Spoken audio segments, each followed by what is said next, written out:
3. Assalamualaikum warahmatullahi wabarakatuh. Kami dari kelas TI 4511. Di sini kami akan menjelaskan tentang diagram fasa dan transformasi fasa.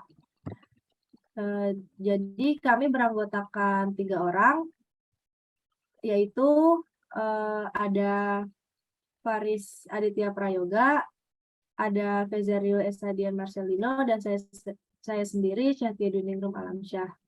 Jadi langsung aja kita masuk ke materinya. Next.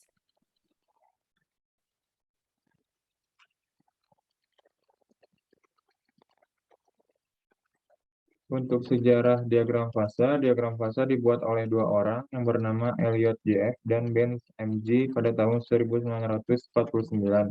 Diagram ini tidak dibuat dalam semalam, tetapi selama bertahun-tahun dan mengalami penyempurnaan hingga tahun 1992 oleh Springer Link. Komponen dari diagram fasa ada 2, yaitu komposisi karbon pada sumbu X dan temperatur pada sumbu Y. Di tengah diagram tersebut ada sebuah peta dari jenis fasa yang terbentuk. Bisa dilihat pada layar pada peta-peta tersebut. Next.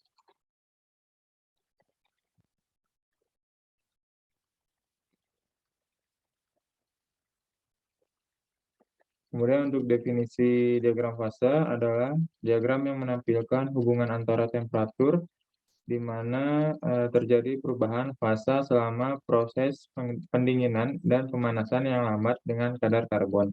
Diagram ini merupakan dasar pemahaman untuk semua operasi-operasi perlakuan panas. Dalam sebuah website yang bernama Wikipedia, disebutkan bahwa diagram fasa adalah grafik yang digunakan untuk menunjukkan kondisi kesetimbangan antara fase-fase yang berbeda dari zat yang sama. Next.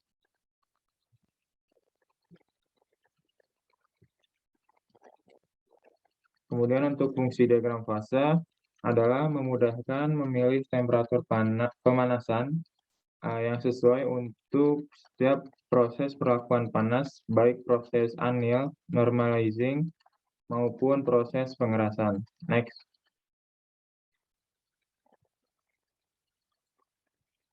Untuk komponen diagram fasa terdiri dari 2, yaitu pertama garis kesetimbangan, yang kedua titik triple.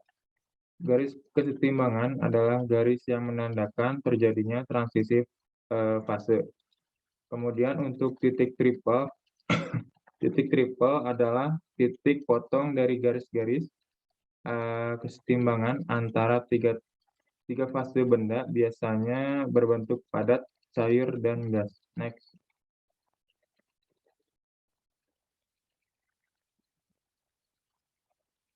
Kemudian untuk tipe-tipe diagram fase pertama itu ada diagram fase 2 dimensi. Diagram fase yang paling sederhana adalah diagram tekanan temperatur dari zat tunggal seperti air. Sumbu-sumbu diagram berkoresponden dengan tekanan dan temperatur. Diagram fase pada ruang tekanan temperatur menunjukkan garis kesetimbangan atau spandan fase antara 3 fase, yaitu padat, cair, dan gas. Bisa dilihat grafiknya pada layar. Next.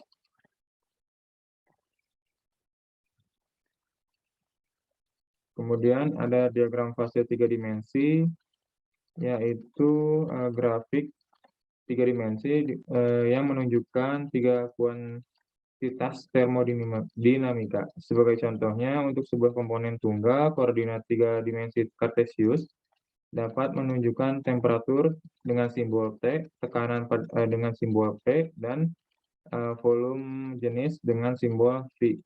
Grafik 3 dimensi tersebut kadang-kadang disebut diagram PVT. Kondisi kesetimbangan akan ditunjukkan sebagai permukaan 3 dimensi dengan luas permukaan untuk fase padat, cair, dan gas. Kemudian garis pada permukaan tersebut disebut garis triple, sama dengan komponen pada fase diagram fase, di mana zat padat, cair, dan gas dapat berada dalam kesetimbangan. Next. Selanjutnya ada transformasi fasa. Yang pertama, untuk definisinya sendiri, apa itu transformasi fasa? Transformasi fasa adalah pembentukan fase baru dengan perbedaan pada komposisi dan struktur kristal yang berbeda dengan bahan induk. Next, transformasi fasa pada logam. Transformasi fasa dibagi menjadi 3 golongan. Diffusion dependent transformation tanpa perubahan dalam nomor dan komposisi fasa. Yang kedua ada diffusion dependent transformation dengan perubahan nomor dan komposisi. Dan yang ketiga ada diffusionless transformation, transformasi martensite dalam campuran logam. Yang kedua ada kinetika pada transformasi fasa. Ada 2, ada nukleasi dan growth atau pertumbuhan.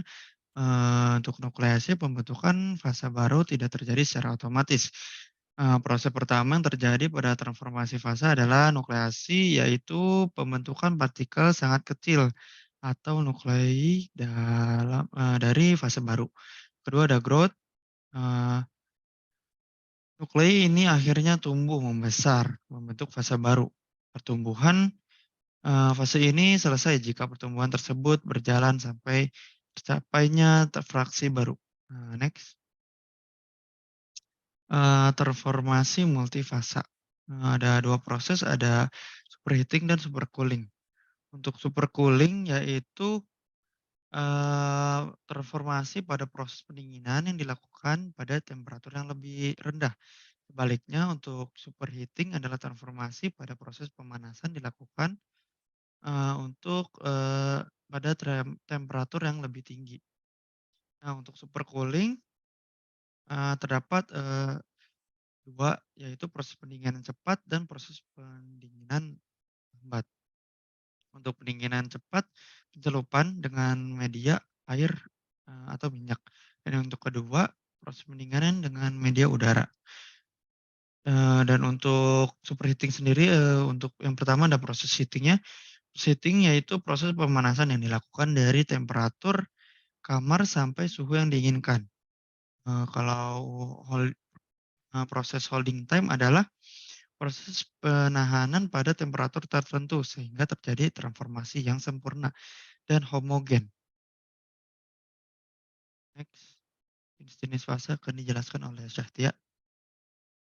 Berikutnya ada jenis fasa. Jadi di sini ada 5 jenis fasa, yaitu fasa cair, fasa alfa, besi delta, besi gamma, dan senyawa Fe strip Fe3C.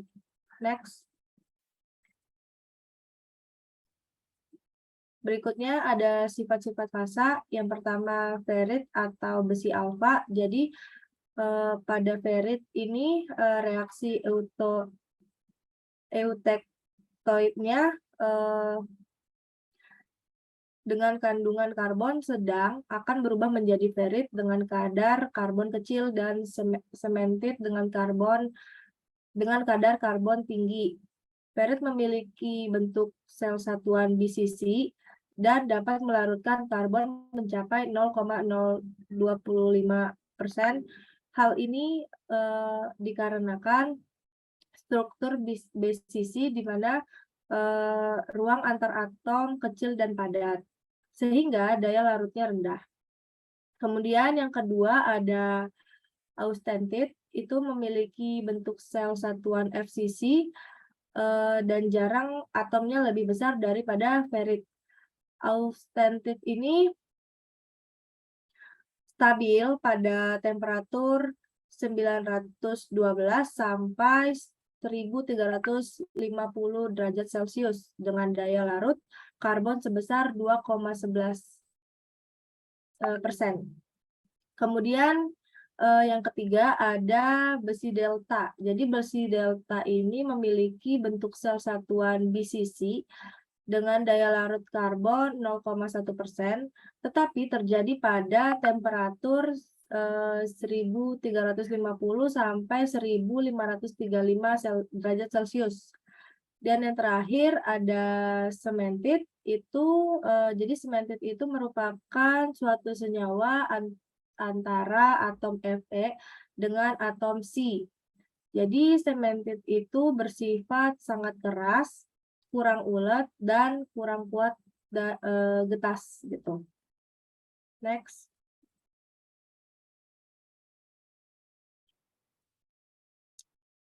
Jadi sekian penjelasan dari kami. Mohon maaf bila ada salah kata atau kekurangan materi dari kami. Assalamualaikum warahmatullahi wabarakatuh.